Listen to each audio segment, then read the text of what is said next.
और सभी राजनीतिक दल 2024 चुनाव की रणनीति बनाने में जुटे हुए हैं।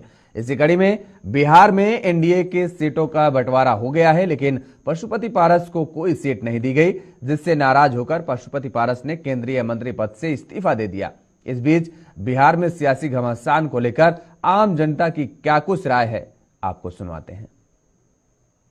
पशुपति पारस के चले जाने से एनडीए से उससे कोई फर्क नहीं पड़ता है, क्योंकि मोदी जी देश में बहुत काम किए हैं और भारत का विकास इतना अधिक हुआ है जो अभी पूरे विश्व में भारत को एक शक्ति के रूप में आंका जा रहा है। और मोदी जी के नेतृत्व में आगे भी भारत का और भी विकास होगा और जनता पूरी आश्वस्त है मोदी जी के प्रति। और मोदी जी इस बार भी भारी बहुमत से जो कह रहे हैं 400 के पार 400 पार करेंगे और पूरा विश्वास के साथ कहते हैं, दावे के साथ कहते हैं जो कि मोदी जी ही प्रधानमंत्री बनेंगे और भारी बहुमत से बनेंगे। राजनीति में निकलना और आना यह सदियों से चला आ रहा है ना।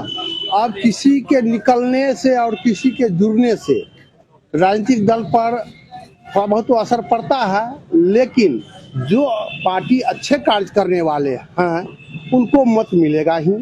जनता यह हमेशा चाहती है कि हमारे लिए कौन सा सरकार अच्छा होगा, मैं उसी को मत करूंगा।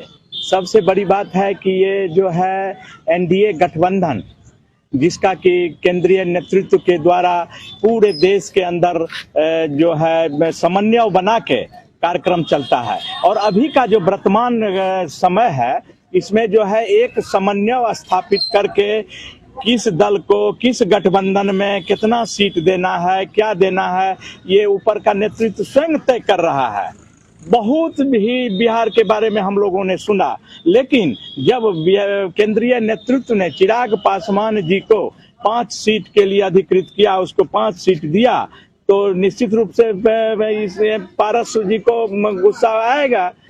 क्योंकि राहुल गांधी जी ने अब जो बयान दिया है मातृशक्ति पे, वो बहुत ही गलत बयान दिया है। नहीं, कैसे पार करेगी जब उनका खुद का मंत्री उनके साथ नहीं है, तो असंभव है। जब अपना रहता है साथ तब तो बहुमत होता है ना, जब साथ में ही नहीं है तो बहुमत तो नहीं होगा, तो असंभव है, 400 नहीं होगा।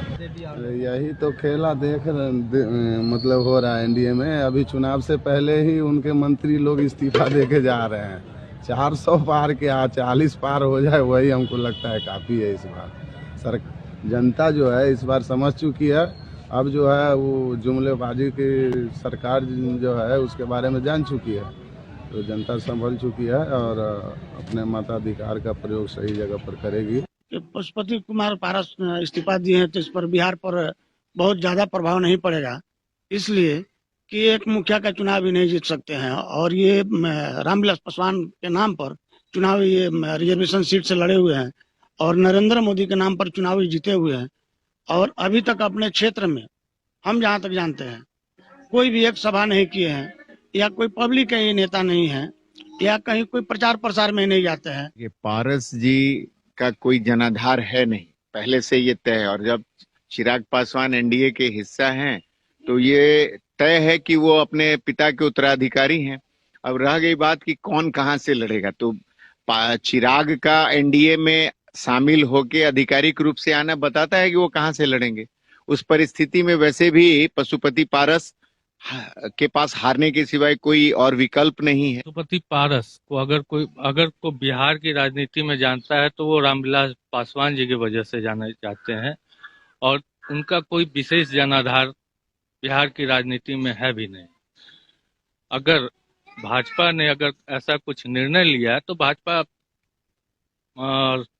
चिराग पासवान अपने को समय समय पर अपने को मजबूती के तौर पे स्थापित करते आए हैं।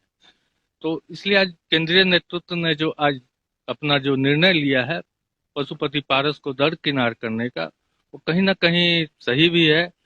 और रही बात अगर गठबंधन में भी जाते हैं तो ये लालू जी की नैया पार नहीं कराएंगे, लालू जी ही इनकी नैया पार कराने में